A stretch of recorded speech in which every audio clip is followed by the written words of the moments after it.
most wanted or most scariest criminal. Have you ever met a murderer? You ever looked a murderer in the eye? Just a couple of minutes after he's killed someone and he's covered in the blood. Not nice. One of his old inspectors were on patrol, and one of his own inspectors, like called Owen, he's retired now. Best inspector you could ever, one of the best bosses you could ever want to have. So if he's watching this, thank you. Shouts out on radio. I need another unit now. And he gives me a location in Shipley. I won't go too much into the locations or whatever. And there'd been 3 people, and 2 of them were shitbags, and just scum of earth really. The other one were a nice bloke. The 2 shitbags basically had killed a nice bloke by beating him to death, stamping on his head and just leaving no left of him. I think they stamped on him that hard, his tooth come through one of them shoes into the foot. I got to the scene, Owen shouted me up, I got to the scene, and I exited the car, walked up the path and through these double doors. And I just saw a look on Owen's face, my boss's face, as he's like, fucking shit's gone down now, lad. This is big boy turf. This is when you earn your kudos and stuff. This is right, what's up, boss? This is dead body in there, killer's in there. Go get him. And I'm like, for fuck's sake. And I was one of those that I wanted to have a rough and tumble. I wanted to have a bit of a row around with people if they needed it, and I wasn't ever afraid of stuff. I remember opening the door. So it's hard when you're trying to tell a story here because you're trying to get it perfectly right. I remember opening the door, wall on this side, as I'm walking through, room opens up, shitty little TV in corner, and just a couch at one of those flats where they've got, no, it's just, it's just a hovel where these shitbags want to live. And it goes through towards the kitchen area. I remember washer going on. So shitbags killed someone, and he's taken all his clothes off, and he's throwing him in the washer, because that's what you do, get blood out of your clothes. If you ever kill someone, get blood out of your clothes, get some Daz. Other fabric cleaners are available, because we won't be able to trace you then, that's what proper criminals do. And also if you wash your hands as well, that gets blood off apparently.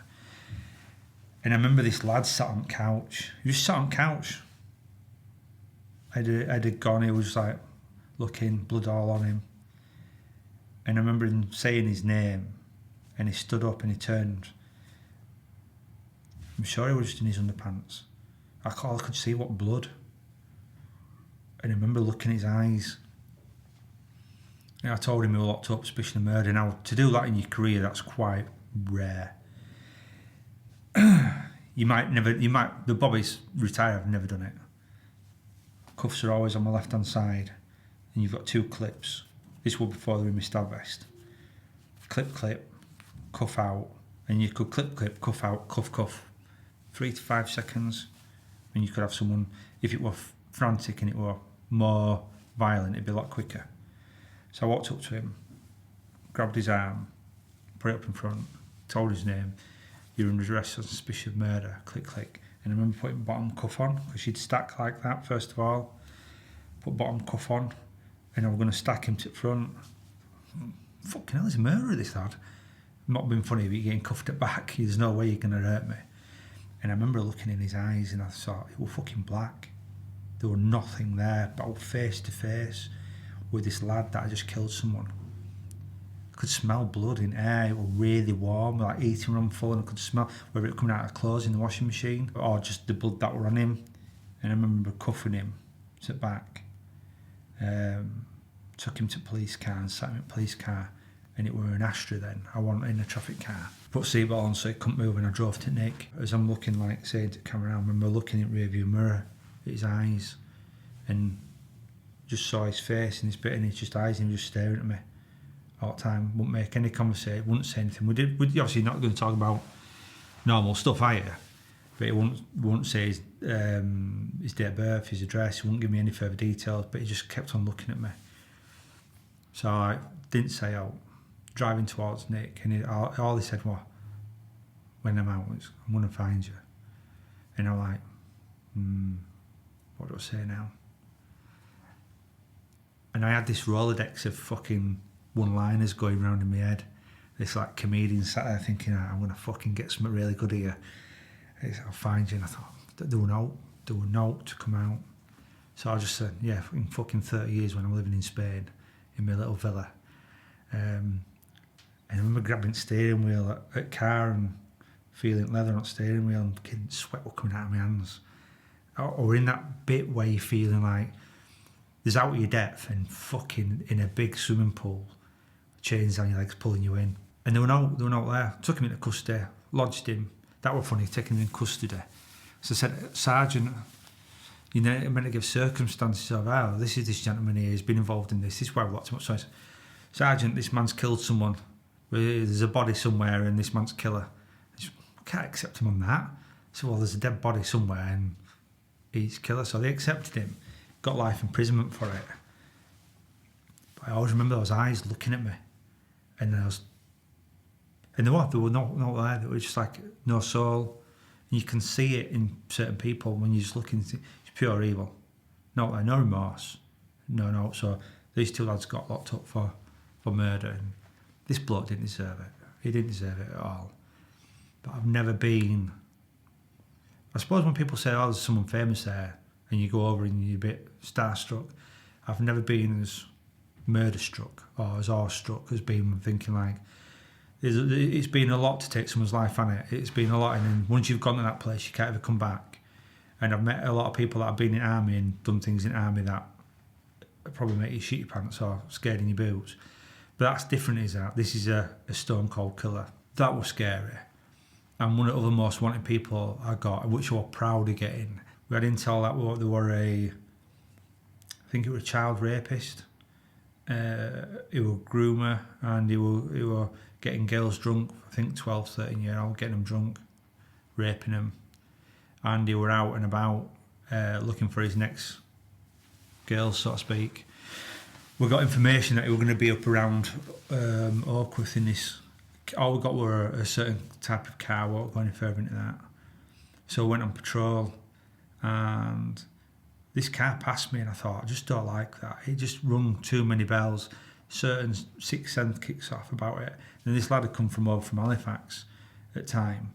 And I was looking at his car and he wanted, I think he wanted for something like 3 rapes, some sexual touching and something else. And they were out to do it again. And his car come past me the other way. I thought, I fucking don't like that. So I got behind this car, started running it through, come back to Halifax. I think there was no insurance on it.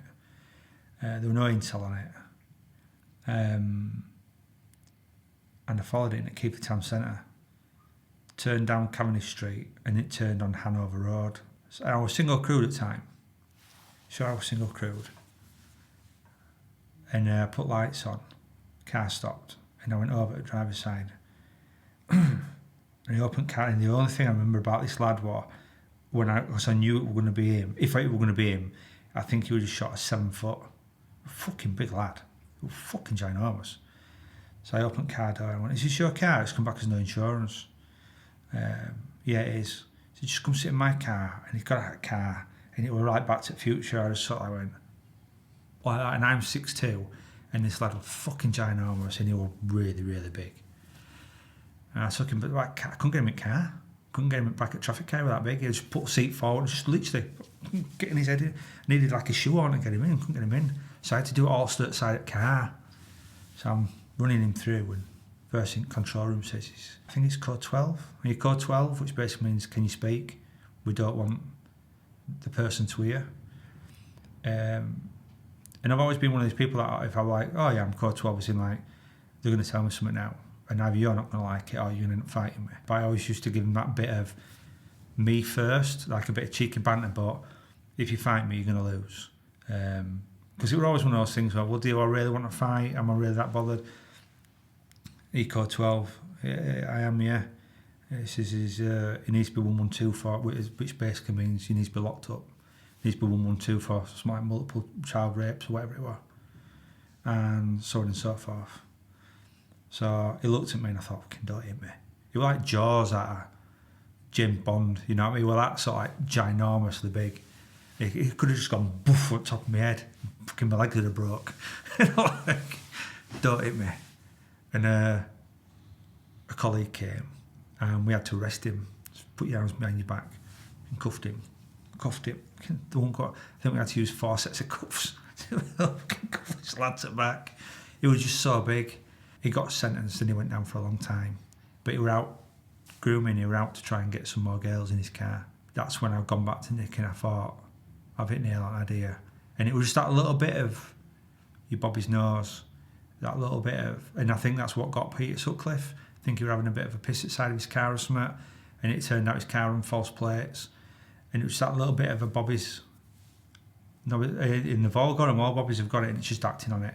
And a lot of Bobbies don't like that. Oh, traffic, I don't know. You don't have to be traffic to stop a car. And look what it stopped, look what we got, look at the convictions we've got. And I think they're the two most sort of like wanted or scariest lockups I've had to deal with getting proper offenders off streets. And that's when I feel I've done a good job. I can go home and then sometimes you leave station, you're battered and bruised, and you're like, fucking hate this job. And there's other times you think, yeah, I've had a good day. This was one of those days when I walked out and I'm like, fucking yes. I'm glad who I am, I'm glad I'm what I do. And they're the differences that I like to make in life. They're the ones when I go home and I sleep soundly in my bed and thinking these shitbags off streets. I'm proud of who I am and what I've done. I up there eating fucking bread soup with a cup of water, banging it on the cell door and stuff like that for the next 20 odd years. So yeah, that's me.